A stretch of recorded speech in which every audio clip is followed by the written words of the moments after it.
Provas de amor maior não há que doar a vida pelo irmão.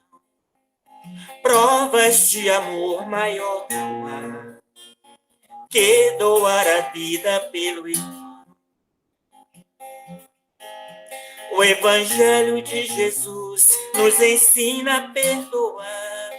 Amai-vos uns aos outros como eu vos tenho amado. Provas de amor maior não há que doar a vida pelo irmão.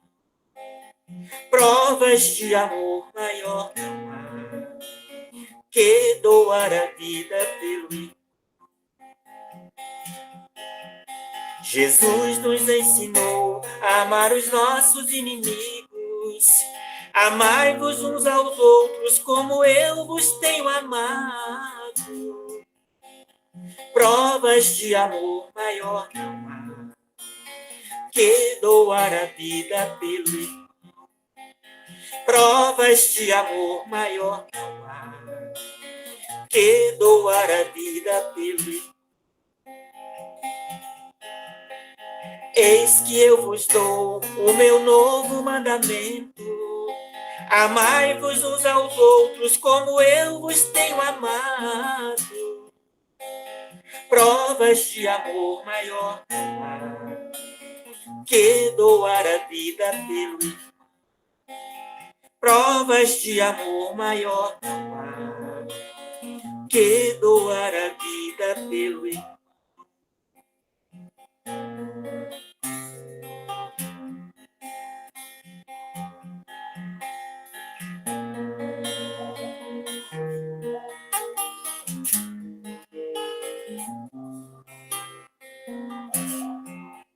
O amor é a pura essência de Deus.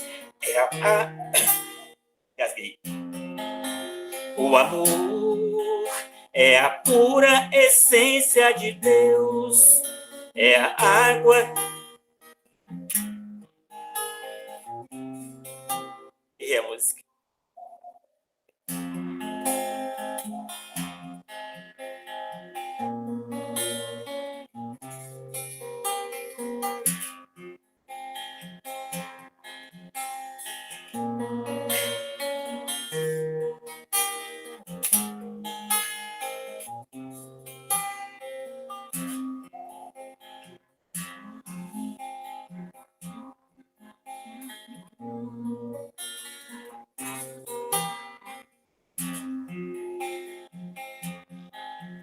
A luz que brilha em meu caminho, as mãos que também me conduz, a minha fonte.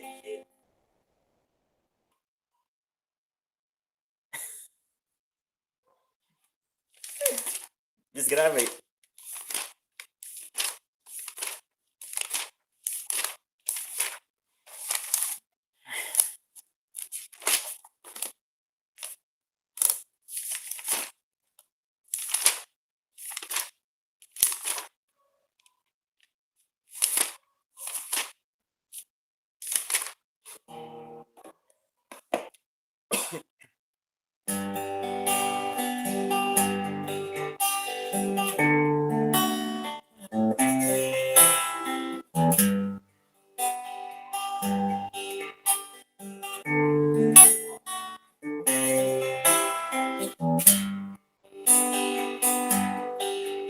No alto daquele monte, falava para a multidão, falando com seu jeito simples, mas tocava o coração.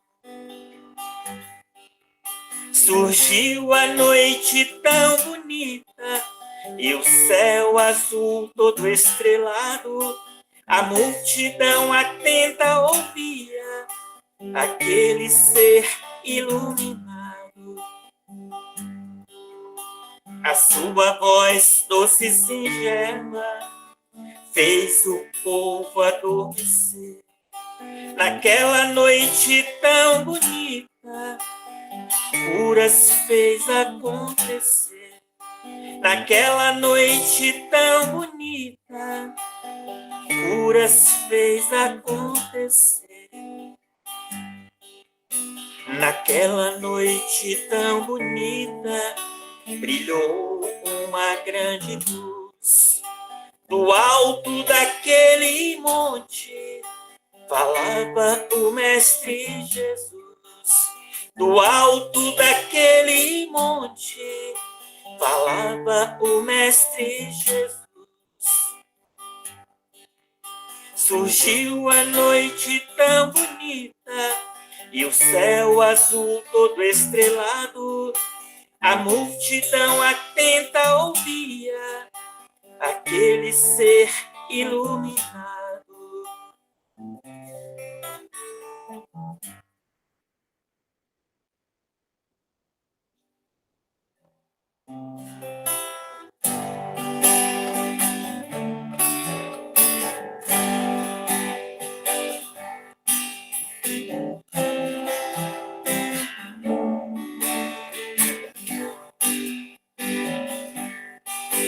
Vinde a minhas crianças do mundo, com a pureza e a simplicidade de coração. Entrarás no meu reino, sentarás ao meu lado, comerás do meu pão. Observem em uma criança o seu jeito de olhar, seu modo de falar com amor. Traz no seu coração a humildade e ternura, desabrocha pra vida, parecendo uma flor. Deixem as crianças sorrir, deixem as crianças brincar. As crianças precisam crescer, as crianças ensinam a amar. Deixem as crianças sorrir, deixem as crianças brincar. As crianças precisam crescer, as crianças ensinam a amar. Assim falou Jesus: vinde a minhas criancinhas, que elas herdarão o reino de Deus e se transformarão em luz. Assim falou Jesus: vinde a minhas criancinhas, que elas herdarão o reino de Deus. E assim falou Jesus.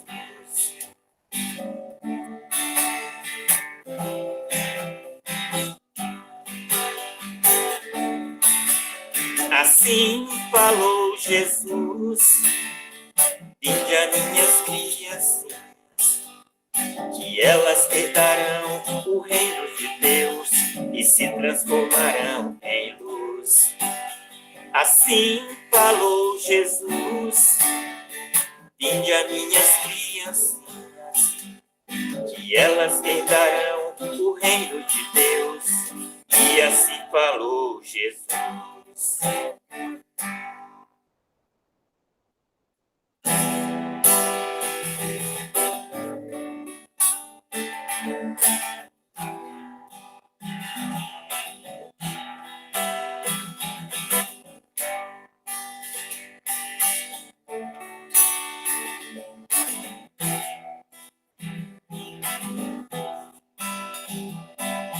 Quando o amor reina nos corações, quando o homem controla as emoções, quando a guerra então cessar e o homem se arrepender, o mundo vai se transformar e o bem irá prevalecer.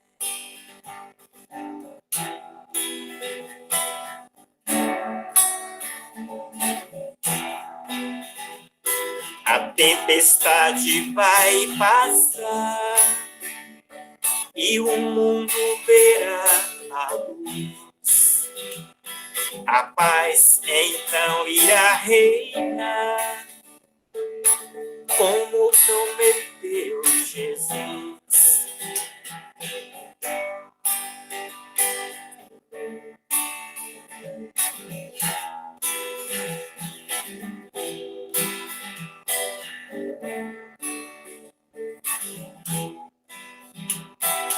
Quando o amor reina nos corações, quando o homem controla as emoções, quando a guerra então cessar e o homem se arrepender, o mundo vai se transformar e o bem irá prevalecer.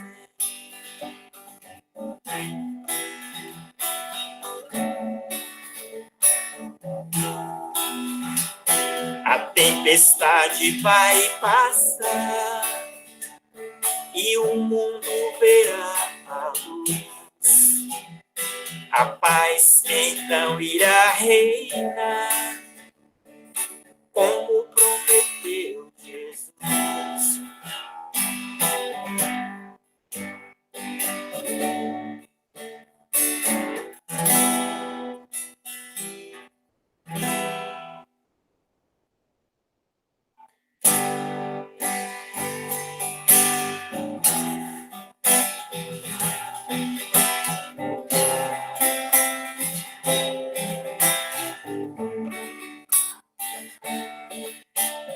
Vamos construir um mundo de paz e união, que a guerra se acabe e os homens pratiquem o bem, que haja entre os homens a fraternidade e o amor, que a força divina interfira e haja o perdão. Vamos todos dar as mãos numa corrente de luz, ligar o nosso pensamento, buscando o Mestre Jesus. Vamos todos dar as mãos numa corrente de fé, de paz, esperança e amor, esteja aonde estiver.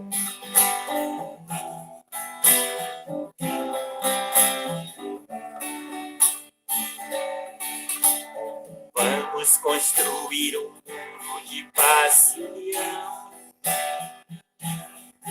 que a guerra se acabe e os homens pratiquem o bem, que haja entre os homens a fraternidade e o amor, que a força divina interfira e haja o perdão. Vamos todos dar as mãos numa corrente de luz, ligar o nosso pensamento, buscando o Mestre Jesus. Vamos todos dar as mãos numa corrente de fé, de paz, esperança e amor, esteja aonde estiver.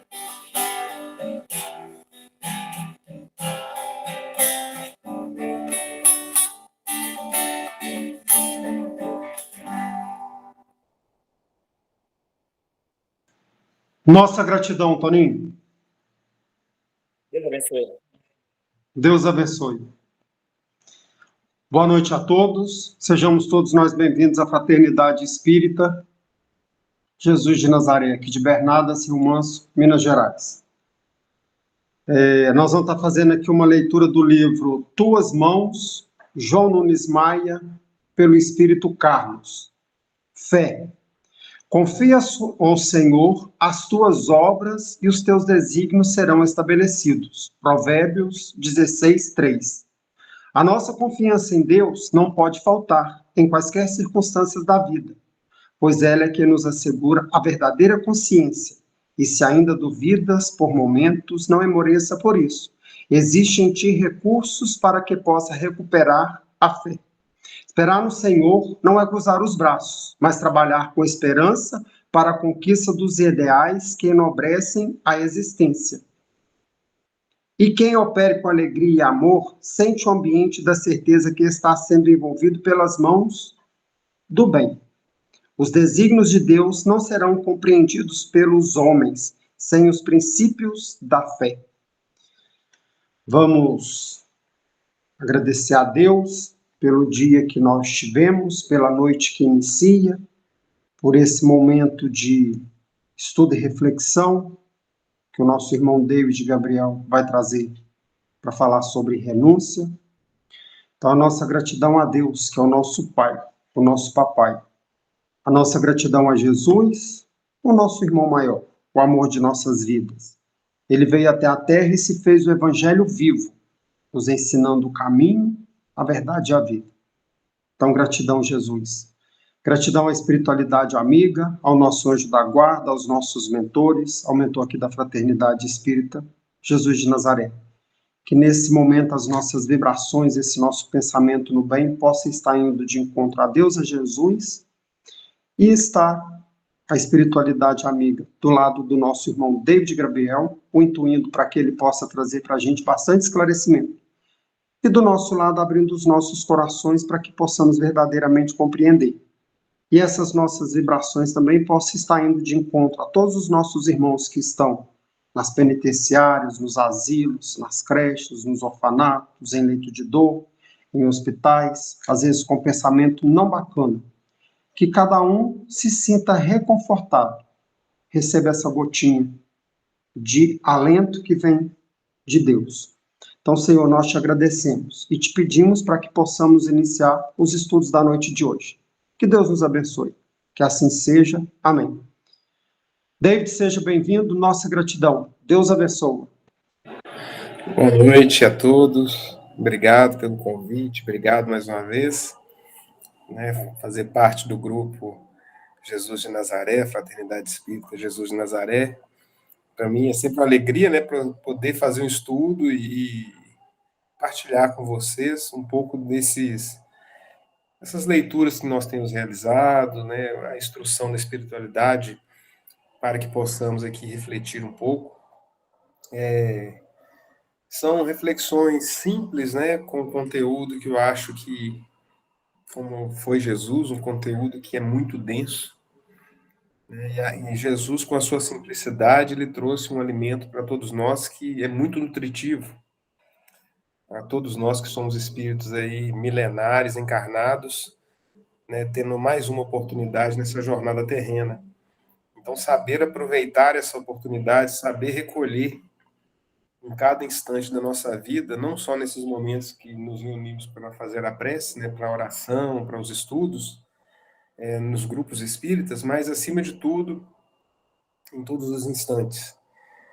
Quando estivermos realizando alguma atividade laboral, no meio social, dentro da família, nos momentos de crise, que somos mais chamados para sentir Jesus ao nosso lado, e nos momentos que estamos na rotina, que passa desapercebido, nas atividades que a gente nem percebe o dia passando.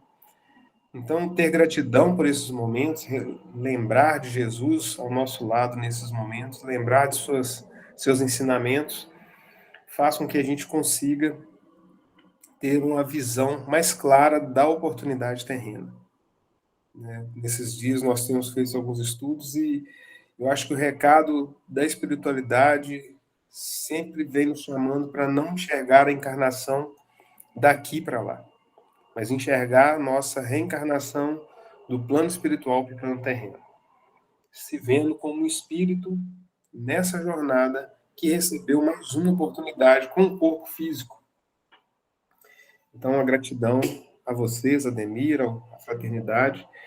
E hoje nós vamos falar sobre renúncia, um tema que, se nós olharmos, né, muito relatado nas obras, talvez não uma forma direta por Jesus, utilizando a palavra, mas se nós olharmos os contextos, nós vamos enxergar vários episódios de renúncia no Novo Testamento. E nas obras, né, psicografadas aí por Chico, por Divaldo, nós temos esse texto, né, essa palavra sendo ensinada, reforçada, educada, né, trazido como uma forma de educação para todos nós de diversas maneiras em vários livros. Então a gente inicia trazendo, eu acho, com o maior exemplo de renúncia que passou pelo plano terreno junto de Jesus. E aí nós vamos falar hoje um pouco do espírito abnegado que renunciou a si próprio para recolher no seu ventre o maior espírito que passou pela terra, que é Maria. E nós trazemos aqui uma reflexão, iniciando o estudo, que está no livro Boa Nova, psicografia do Chico, pelo Espírito Humberto de Campos, e o último capítulo 30. Vamos pegar somente um fragmento do capítulo, né, alguns parágrafos dele, para poder elucidar um pouco aí a vida de Maria naquele momento mais complicado, que ela realmente teve de renunciar a si própria. E nos conta Humberto de Campos que junto da cruz via-se o vulto agoniado de Maria, aonde ela produzia ali dolorosa e indelével impressão. Só de imaginar uma mãe, né, observando o martírio do filho de pendurado numa cruz, que era uma das mortes mais cruéis daquela época, direcionada às pessoas que tivessem a pior conduta. Né? Então, eram os maiores criminosos, as pessoas que exerciam uma atitude muito aquém do que nós imaginamos, essas pessoas eram direcionadas para esse martírio. E ali nos diz o texto: com pensamento ansioso e torturado, olhos fixos no madeiro das perfídias humanas, a ternura materna regrediu ao passado em amarguradas recordações. Ali estava na hora extrema do filho bem-amado. Maria deixava-se ir na corrente infinda das lembranças. Eram as circunstâncias maravilhosas em que o nascimento de Jesus lhe fora anunciado. A amizade de Isabel, as profecias do velho Simeão, reconhecendo que a assistência de Deus se tornara incontestável nos menores detalhes da vida. Naquele instante supremo, revia a manjedoura na sua beleza agreste, sentindo que a natureza parecia desejar redizer aos seus ouvidos o cântico da glória daquela noite inovidável. Através do véu espesso das lágrimas, repassou uma por uma as cenas da infância do filho estremecido, observando o alarme interior dos mais doces reminiscências. Nas menores coisas, reconhecia a intervenção da providência celestial. Entretanto, naquela hora, seu pensamento vagava também pelo vasto mar das mais aflitivas interrogações. Que fizera Jesus por merecer tão amargas penas? Não o vira crescer de sentimentos imaculados sobre o calor de seu coração? Desde os mais tenros anos, quando o conduzia à fonte tradicional de Nazaré, observava o carinho fraterno que dispensava a todas as criaturas. Frequentemente ia buscá-lo nas ruas empedradas, onde a sua palavra carinhosa consolava os transeuntes desamparados e tristes. Com que enlevo recebia os hóspedes inesperados que suas mãos minúsculas conduziam à capitaria de José. Lembrava-se bem de que um dia a divina criança guiara à casa dois malfeitores, publicamente reconhecidos como ladrões do vale. E era de ver-se a amorosa solicitude com que seu vulto pequenino cuidava dos desconhecidos, como se fossem seus irmãos. Muitas vezes comentava a excelência daquela virtude santificada, receando pelo futuro de seu adorável filho. Depois do caricioso ambiente doméstico, era a missão celestial, dilatando-se em colheita de frutos maravilhosos. Eram paralíticos que retomavam os movimentos da vida, cegos que se reintegravam nos sagrados dons da vista, criaturas famintas de luz e de amor que se saciavam na sua lição de infinita bondade. Que profundos desígnios haviam conduzido seu filho adorado à cruz do suplício? Uma voz amiga lhe falava ao espírito, dizendo das determinações insondáveis e justas de Deus, que precisam ser aceitas para a redenção divina das criaturas. Seu coração rebentava em tempestades de lágrimas irreprimíveis. Contudo, no santuário da consciência, repetia a sua afirmação de sincera, humilde: faça-se na escrava a vontade do Senhor. Recebemos aqui, iniciamos esse texto, fazendo uma reflexão até esse ponto, ainda falta mais um pouquinho para a gente.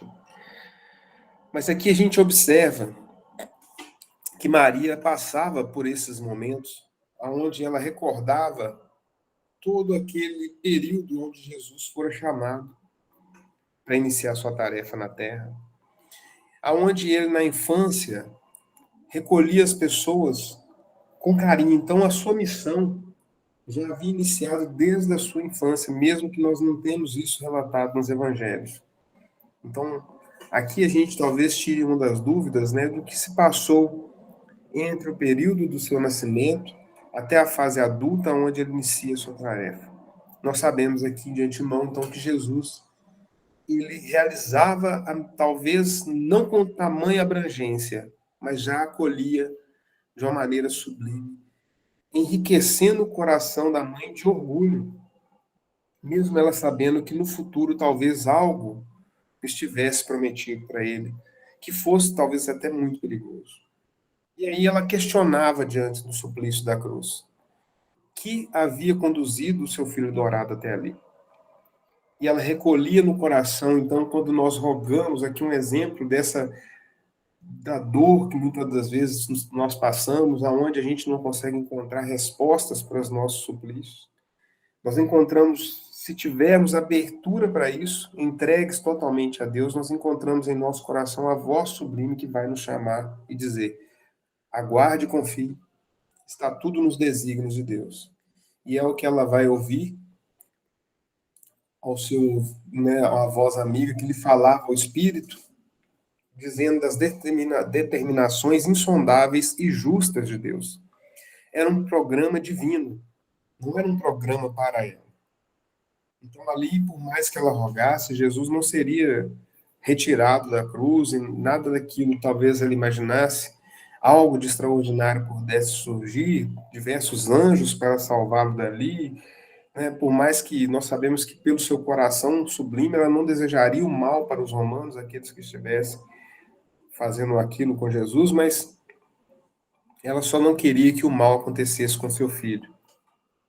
Ele que curou leprosos, que ajudou pessoas de má vida, levantou paralíticos, que ajudou tantas pessoas, estava passando por aquela dificuldade. E aí nos diz o texto: de alma angustiada, nota Jesus que atingiu o seu último limite de padecimentos. Em meio àquelas mulheres, ele acompanhava com o olhar, visualiza Maria, que passava por aquela angústia. E aí ele depara-se, ela, né, naquele momento, ela sente que uma mão amiga a abraçava. Era João, filho de Zebedeu, o João Evangelista, que a acolhia, e ali ela sentiu um braço amigo, pois ali estava o irmão amado de Jesus. E Jesus, ainda na sua última força, diz para os dois: meu filho, ela naquela angústia, desculpa pessoal, ela naquela angústia, ela clama para Jesus, olhando para ele, recebendo o abraço de João: meu filho, meu amado filho. E aí Jesus, olhando para ela naquela dor, padece por ela, E nos diz o texto que, parecendo meditar no auge das suas dores, como se quisesse demonstrar no instante derradeiro a grandeza de sua coragem e a perfeita comunhão com Deus, ele replicou com significativo movimento dos olhos vigilantes: Mãe, está aí teu filho. E dirigindo-se de modo especial com leve aceno ao apóstolo, diz: Filho, eis aí tua mãe. João, a partir daí, entende que no futuro a claridade do reino de Deus revelaria aos homens a necessidade de cessação de todo egoísmo e que no santuário de cada coração deveria existir a mais abundante cota de amor, não só para o círculo familiar, porque Maria não era mãe dele. Ele não havia nascido daquele ventre, mas ele sabia da necessidade que o mundo iria viver como nós vivemos agora, de ajudarmos uns aos outros como entes que nós mais amamos. Então Jesus ele demonstra isso porque, se nós olharmos o histórico das mulheres que eram viúvas e desamparadas de algum filho, ali na região, né, da Judéia, naquele período, eram abandonadas a cuidar de órfãos que também viviam em situação de rua e ninguém os acolhia. Então Jesus, sabendo do futuro que aguardava Maria, ele direciona para ela um cuidado, e aí numa missão, que era cuidar dela. Então nós observamos nesse início de estudo que Maria representa para a humanidade hoje uma das formas mais sublimes de renúncia. Ali ela sabia, né, sentindo em seu coração, como no primeiro momento, quando ela soube da anunciação do anjo que ela receberia esse Espírito Cristo, ela repete ali naquele último momento: Senhor, faça-se segundo a sua vontade, faça-se na escrava vontade tua. E nós observamos que para cada um de nós hoje, muitas das vezes, olhando esse termo, porque faça-se na escrava vontade do Senhor, fazer, né, um verbo de ação que seja feito. Na escrava, se nós olharmos a palavra, né, nós que vivemos aí um período longo no Brasil, com problema de escravidão, né, até hoje ainda nós carregamos ainda alguns locais onde as pessoas, infelizmente, escravizam outras. Isso, no Brasil, eu vi hoje uma reportagem, me surpreendeu, me deixou assim, triste, porque o que toca no coração de um homem para utilizar a força do outro, né, o trabalho do outro, com esse pensamento, simplesmente para o seu fim próprio de objetivos. Mas o escravo é aquele que se submete a determinadas tarefas sem retorno nenhum.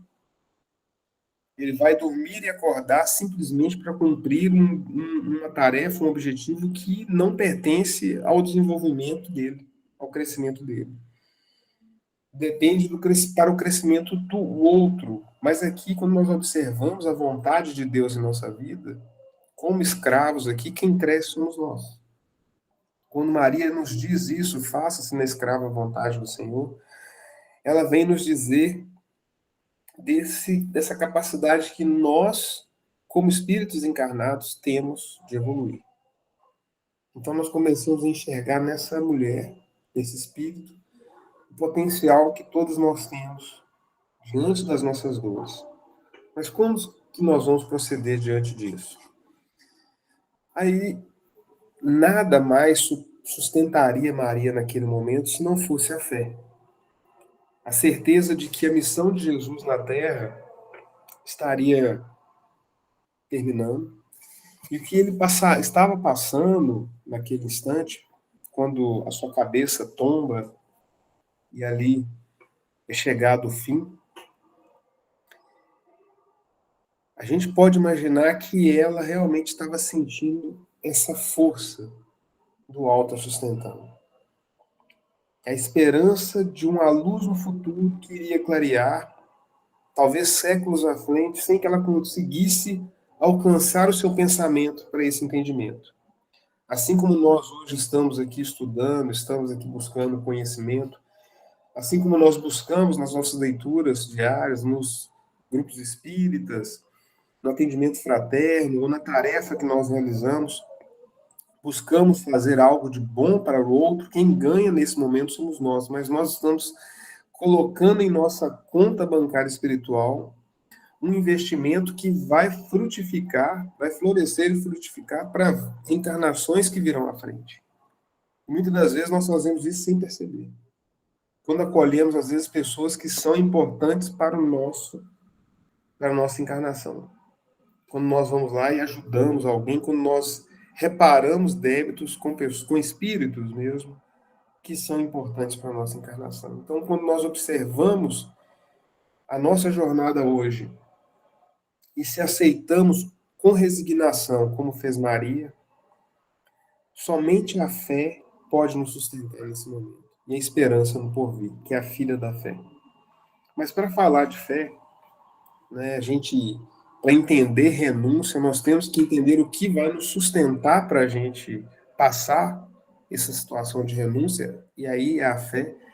Para falar da fé, a gente traz um pedaço do texto do livro Pensamento e Vida, que é um livro psicografado pelo Chico também, porém pelo Espírito do Emmanuel. No capítulo 6, o Emmanuel nos traz a reflexão seguinte: ninguém pode duvidar da eletricidade, porque nós sabemos que hoje, né, estou aqui num ambiente que está iluminado, vocês também estão, e se essa iluminação, né, hoje ainda nós estamos nos comunicando aqui, né, acredito que até aí em Bernadas deve dar talvez uns 120 quilômetros, uns 100 quilômetros, talvez nem chegue a 100, né, mas daqui de Itaúna até aí, mas nós estamos nos comunicando.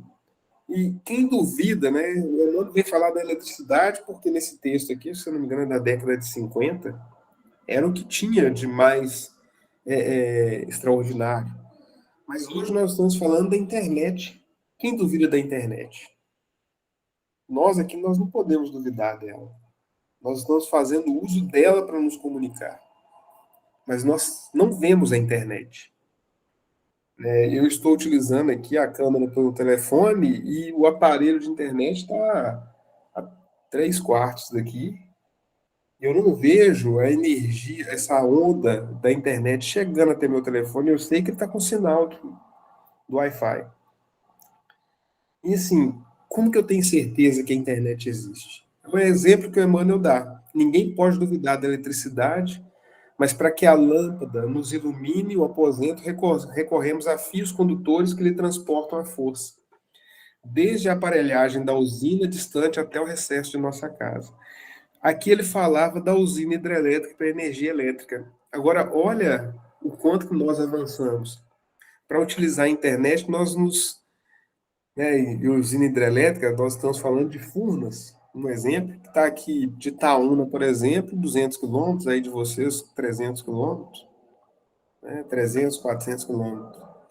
Mas nós estamos falando de energia, da internet, pegando outro exemplo, que está no espaço.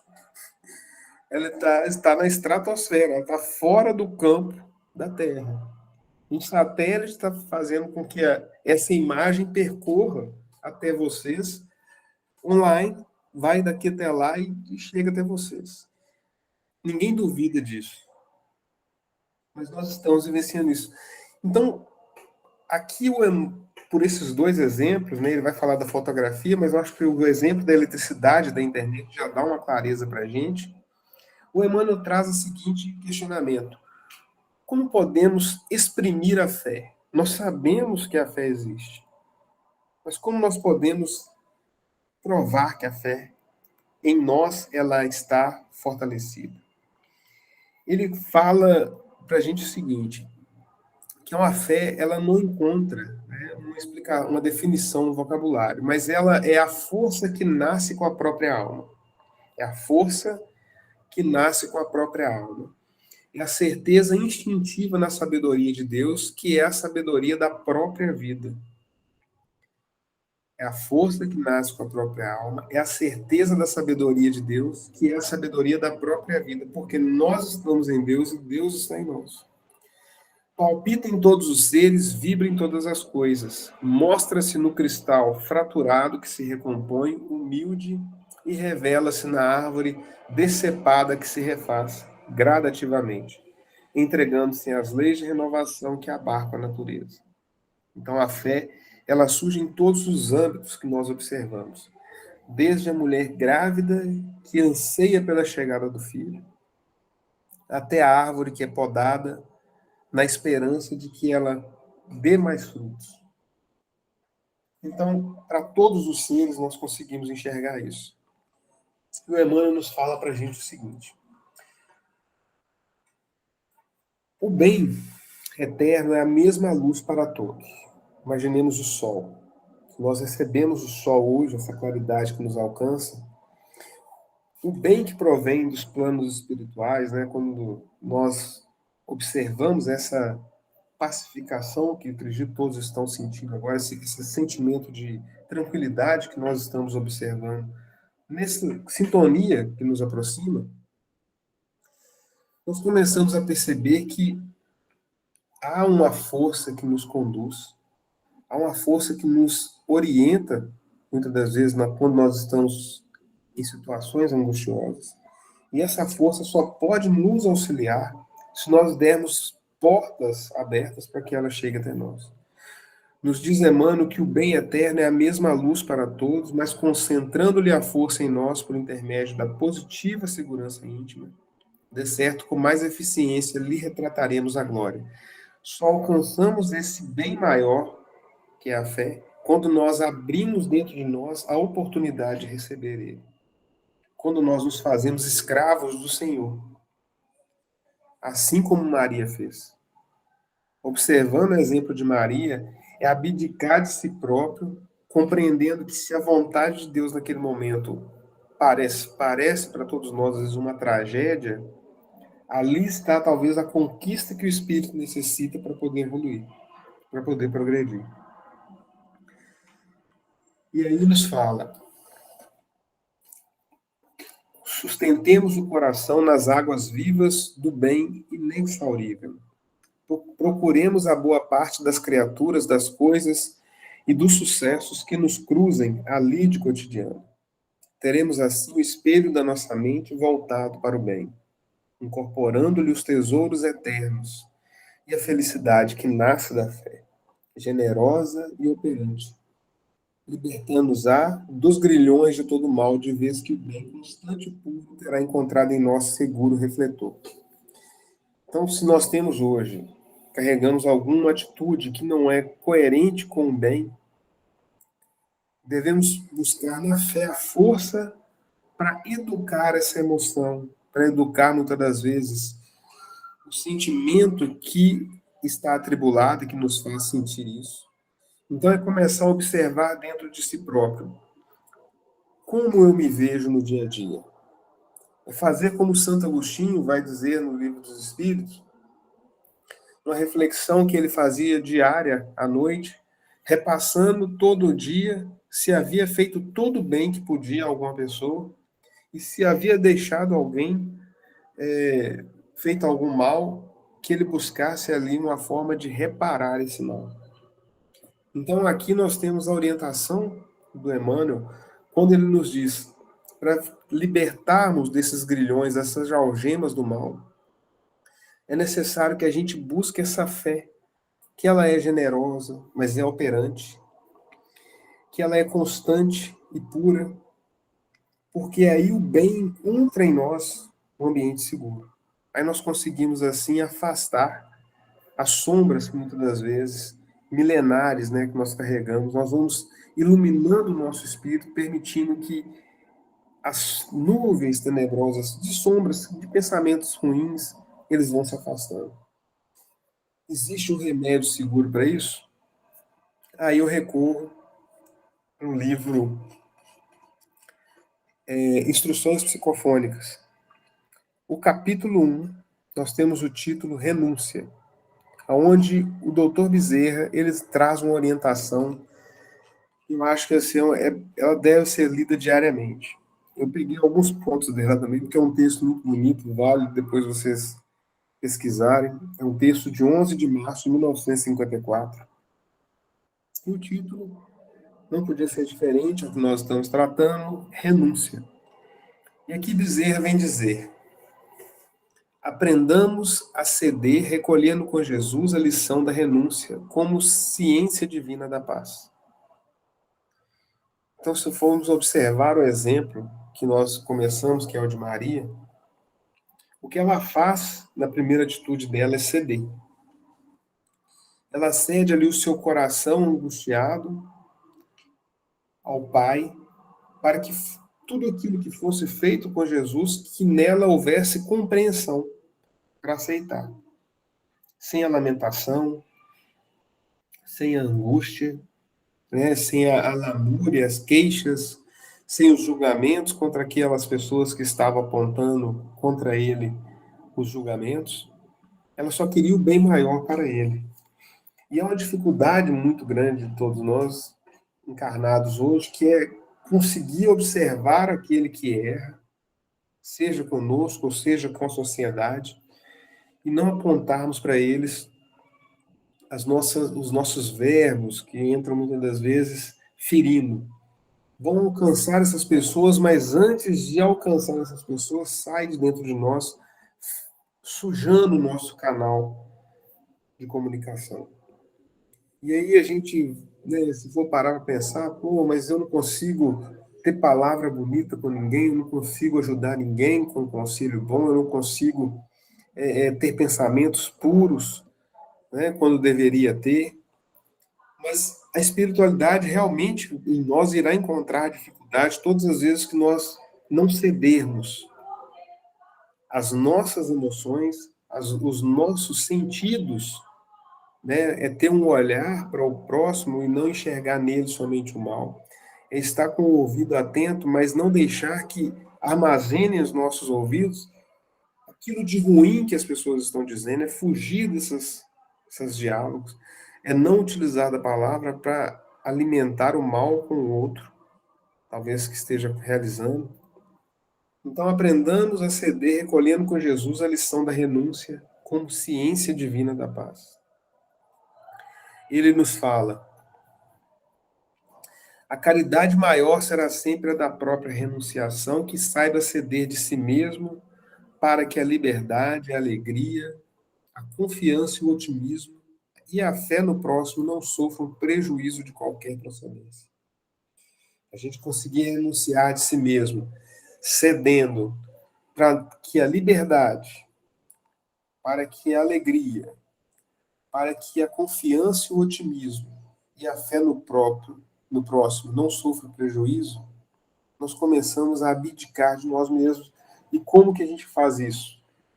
Exercitando as opiniões, ceder das opiniões, dos pontos de vista, dos preconceitos e dos hábitos. É o que ele vai falar no parágrafo seguinte. Exercício incessante de autoburilamento. É ceder diariamente. Porque quando eu vou cedendo do ponto de vista, de hábito, de opinião e de preconceito, eu permito que a liberdade, que a alegria, que a confiança no outro, que o otimismo, que a fé nesse próximo não sofra prejuízo. Porque eu não tenho que impor nada, de minha opinião.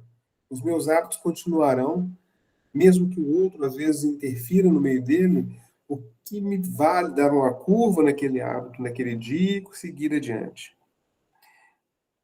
Olhar o porquê, às vezes, ainda nós carregamos alguns pré-conceitos de várias situações, né, que são conceitos idealizados por nós ou por aquilo que nós ouvimos. Então é importante aí termos os nossos sentidos com atenção no que está sendo alimentado até ele e observar as opiniões e os pontos de vista, porque são o motivo, muitas das vezes, das maiores guerras internas.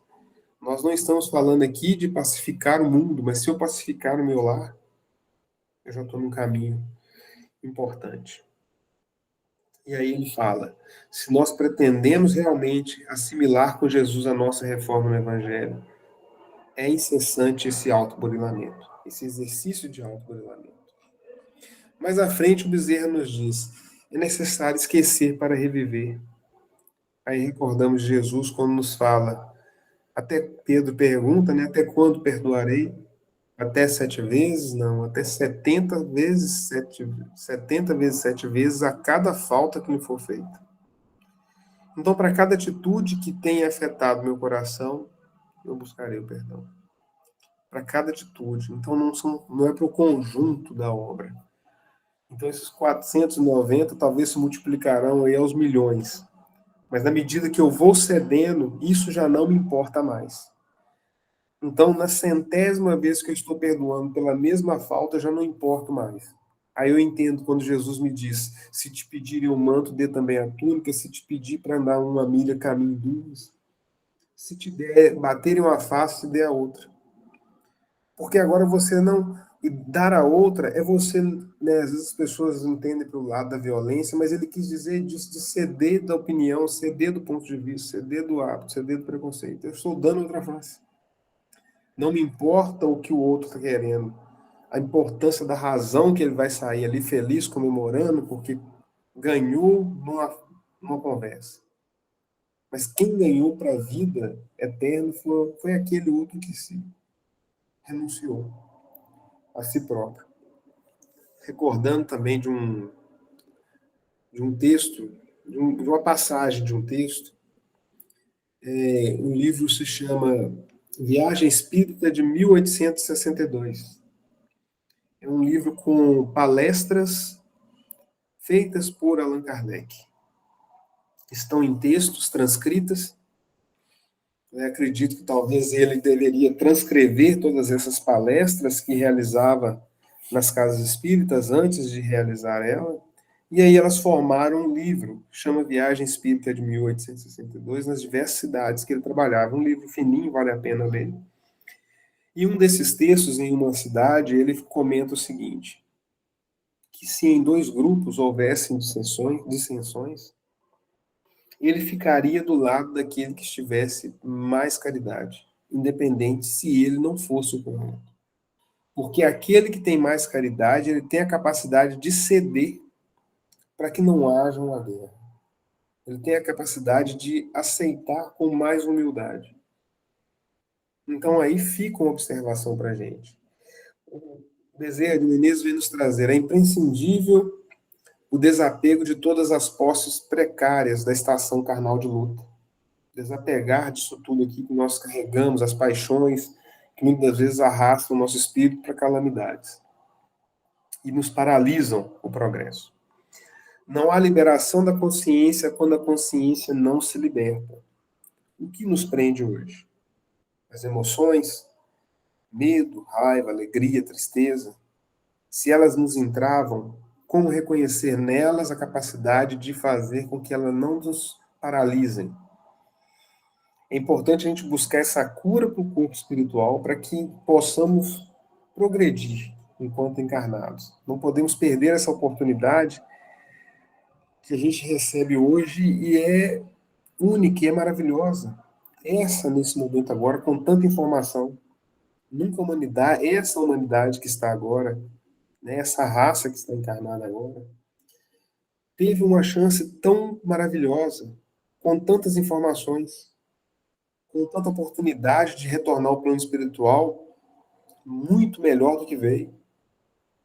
Potencializar a jornada agora, compreendendo que a vida que nós estamos passando, ela é muito abençoada. Principalmente para nós que estamos aqui no Brasil, um país que nós amamos, tropical, com fartura de terra, fartura de alimentos, fartura de água. Né? Temos os nossos momentos, mas muitas das vezes sentimos a falta da água quando nós vivenciamos o desperdício diário. Então, quando nos falta, às vezes, um dia, é porque o desperdício diário está transbordando. E aí nos fala também: saibamos, assim, exercer a doce caridade de compreender as criaturas que nos cercam. Não somente entendê-las, mas também ampará-las pelo desprendimento de nossos desejos, percebendo que o bem do próximo, antes de tudo, é o nosso próprio bem. Para fechar, o Bezerra nos diz, não para fechar o estudo, né, faltam 20 minutinhos, mas o texto do Bezerra nos diz o seguinte: desse modo, não nos adiantemos aos celestes desígnios, mas Aprendamos a ceder na convicção de que a justiça é sempre a harmonia perfeita. Olha, Maria, ela compreendeu isso. Quando ela, em seu coração, ela fala: Senhor, eis aqui a tua escrava, faça-se em mim a tua vontade. Ela compreende que os desígnios celestes eram muito maior do que as paixões que a moviam ali, que era o amor pelo filho. E ela sabe ceder. E ele nos diz, Bezerra, atentos ao culto do sacrifício pessoal sobre as normas do Cristo, peçamos a ele coragem. Mas coragem para quê? Para usar o silêncio e a bondade, a paciência e o perdão incondicional no trabalho regenerador de nós mesmos. Porque ele não está falando aqui para a gente utilizar no trabalho regenerador do próximo. Eu não vou conseguir mudar as pessoas que estão ao meu lado. Então eu devo utilizar a coragem para ter silêncio. Com silêncio eu consigo olhar com bondade para aquela pessoa que está ao meu lado. Então aí eu não vou desferir a minha opinião, o meu preconceito, não vou estar exigindo o meu hábito, o meu ponto de vista. Eu consigo ter paciência para ver que aquele espírito está em evolução, em processo de crescimento, assim como nós também estamos. Então, me enxergo na situação dele em diversos momentos onde eu também não consegui ajudar, deixei de ceder. E eu vou praticar o perdão incondicional. Aí eu começo a limpar o meu espírito e isso vai sendo refletido no corpo que nós utilizamos hoje. Então, essa esponja que hoje nos sustenta, esse filtro, né? Assim como o filtro do café, que ali passa o líquido puro, adocicado, né? Ou às vezes sem açúcar, vai do gosto de cada um, mas que nós saboreamos às vezes com alegria, nós deixamos retido aquele pó que fica impuro, que não utilizamos mais. Então nós vamos deixar aqui na Terra também, quando nós passarmos para o outro lado, o retorno, esse pó que não será utilizado mais. Mas o que passa ali é aquilo que é saboroso, é aquilo que é puro. Então nós também precisamos, às vezes, passar pelo calor, passar por um filtro para conseguir seguir. Se alguém levantou a mão, quiser comentar, pode ficar à vontade, viu?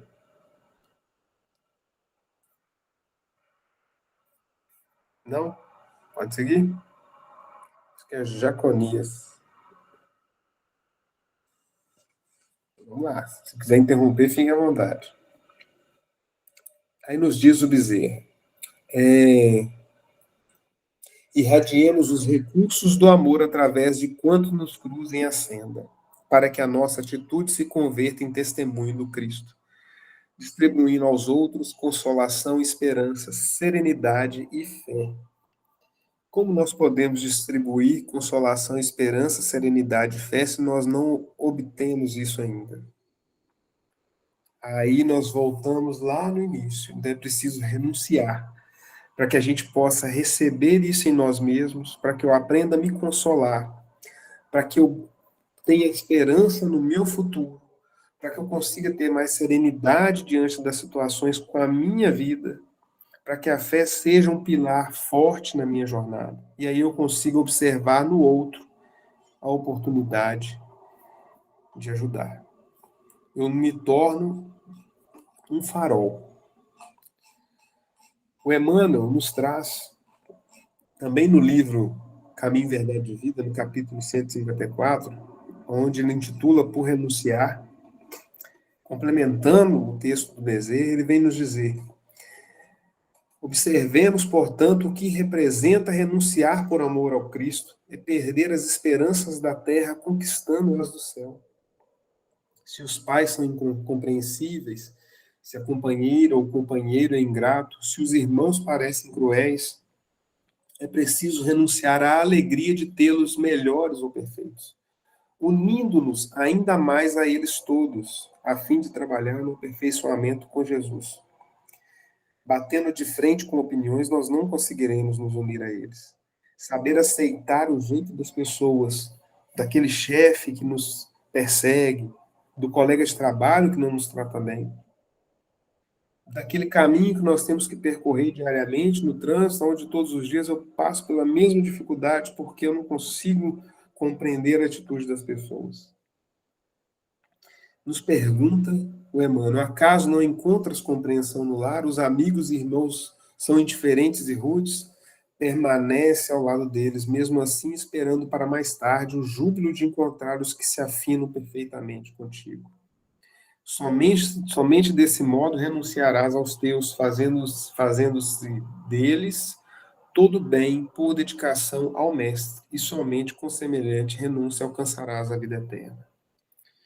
O Emmanuel é um espírito que tinha maturidade e autoridade para falar isso. Ele que foi um espírito, né, encarnado ali no período com Jesus, que viu a sua esposa renunciando para seguir o Mestre.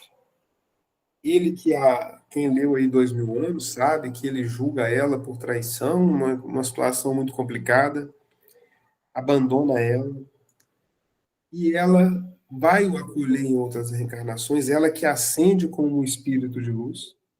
Então, quando ele fala para permanecer ao lado deles, é porque ele sabia dessa dificuldade de renunciar a si próprio.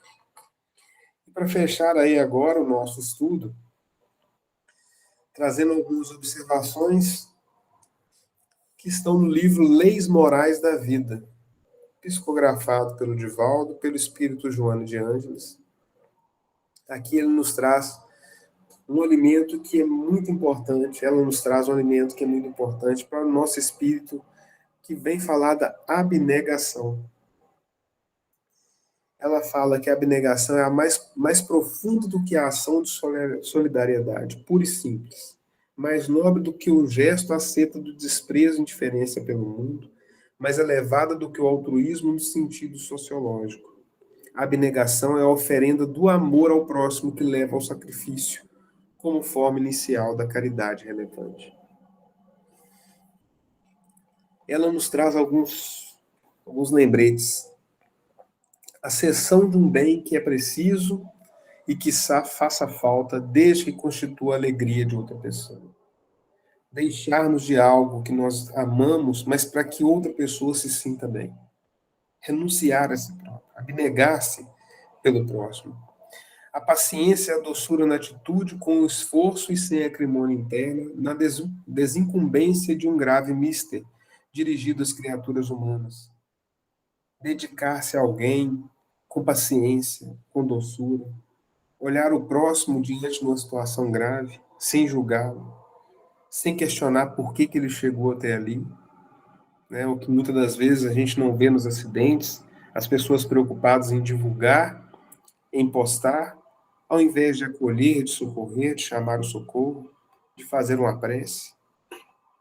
É abnegar o seu tempo, os seus pensamentos, às vezes, que são rudes, que nós carregamos, que são rudes, para ferir o outro, que já está em situação mais difícil. A jovialidade ocultando as próprias dores, de modo a não afligir aqueles com os quais se convive. Compreender que se nos encontramos num meio onde a alegria alheia pode ser perturbada pela minha dificuldade momentânea, é saber se afastar ou não despejar no ombro das outras pessoas a cruz. Então, é estar disposto a carregar a cruz do outro, como o Cirineu auxilia Jesus. Mas não julgar a nossa cruz sobre o outro, porque ela é nossa. E se nós temos ela, porque nós temos capacidade de suportá-la. É a perseverança discreta no trabalho, mortificante, sem queixa nem enfado, desde que resulte benefícios para os demais. É evitar de lamuriar, de queixar-se, de murmurar, de reclamar. A ação não violenta, o silêncio ante a ofensa, a não defesa em face de indébitas acusações, considerando com esse esforço sacrificial não comprometer nem ofender a ninguém. Como às vezes é difícil a gente não ter uma ação não violenta diante de uma atitude que nos agride. silenciar diante de uma ofensa, mesmo sabendo que aquilo não é verdade. Não nos defendemos em face de indébitas acusações, silenciando, considerando que esse esforço sacrificial nosso não comprometa e nem ofenda ninguém. Às vezes a verdade vai se desprender, a cortina vai cair, vai demonstrar que nós não estávamos talvez errados, mas naquele momento talvez seja necessário que eu abdique de mim mesmo.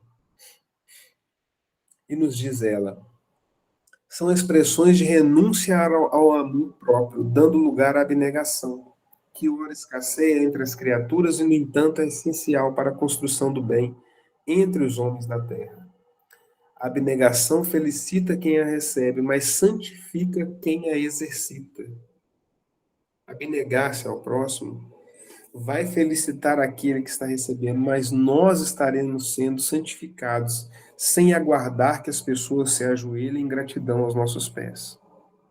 Nós teremos luz suficiente para acender depois da nossa jornada com a alegria do dever cumprido.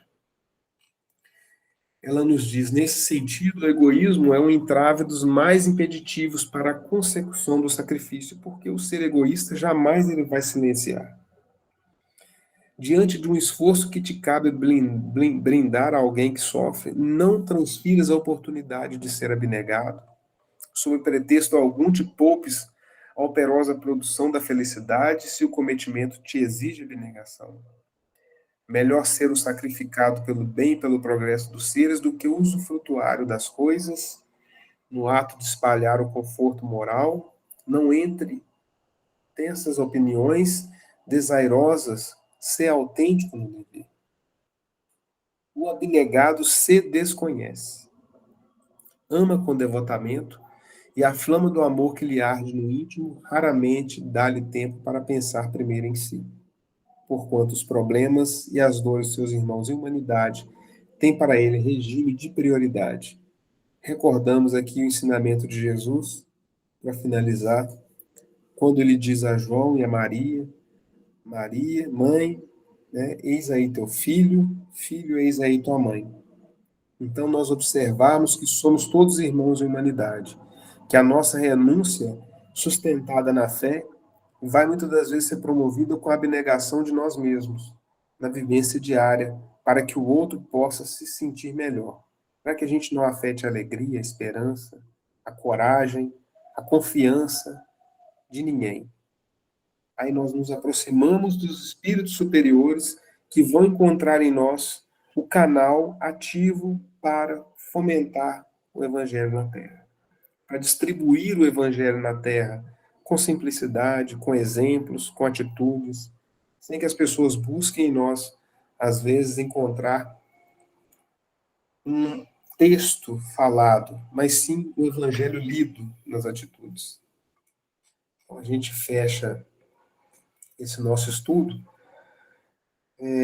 só finalizando aqui o último parágrafo, onde ela diz: se todavia desejares um protótipo que te expresse com mais veemência a grandeza de abnegação, recorre a Jesus, quem, esquecendo de si mesmo, abraçou a cruz do sacrifício, a tudo renunciando, a fim de que, por essa forma, testemunhar o seu afeto e devoção por todos nós. A gente iniciou falando sobre esse momento crucial da vida de Jesus, da nossa mãe Maria, que é um exemplo de renúncia e abnegação. E nós fechamos também lembrando dele, nesse momento que ele se abnega de si próprio, renuncia a si próprio, confiante na fé em Deus, para que nós, na humanidade, pudéssemos estar progredindo agora. Com gratidão aí, Fraternidade Espírita Jesus de Nazaré, por mais um estudo que é importante não só para vocês, mas acima de tudo para mim, que preparo o texto, que leio, que recebo a espiritualidade, encontrando um canal para comunicar. Fazer a prece, Ademir? David, nossa gratidão, Deus abençoe. Bacana demais as reflexões. Você termina para a gente com a prece, pode ser? Termino. Então vamos elevar o pensamento a Deus, a Jesus, agradecendo por esse momento no qual nos reunimos, através da multimídia, desse canal de comunicação que nos une em uma rede de amor, fortalecendo em nossos espíritos a confiança no Pai Maior.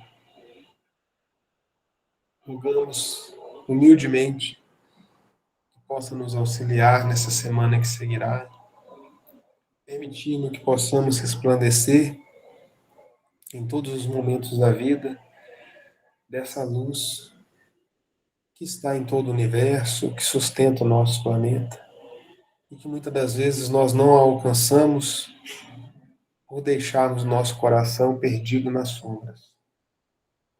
Rogamos a Jesus que dê luz para nossas preces, que dê esclarecimento para essas nossas ignorâncias e paz para o nosso coração aflito. Que fortaleça-nos nessa jornada, dando-nos sabedoria para que possamos renunciar, abnegar-nos de nós mesmos pelo próximo, fortalecendo a fé em nosso ser. Obrigado por esse estudo, obrigado pelo acolhimento de sempre. Que seja feita a sua vontade. Que assim seja.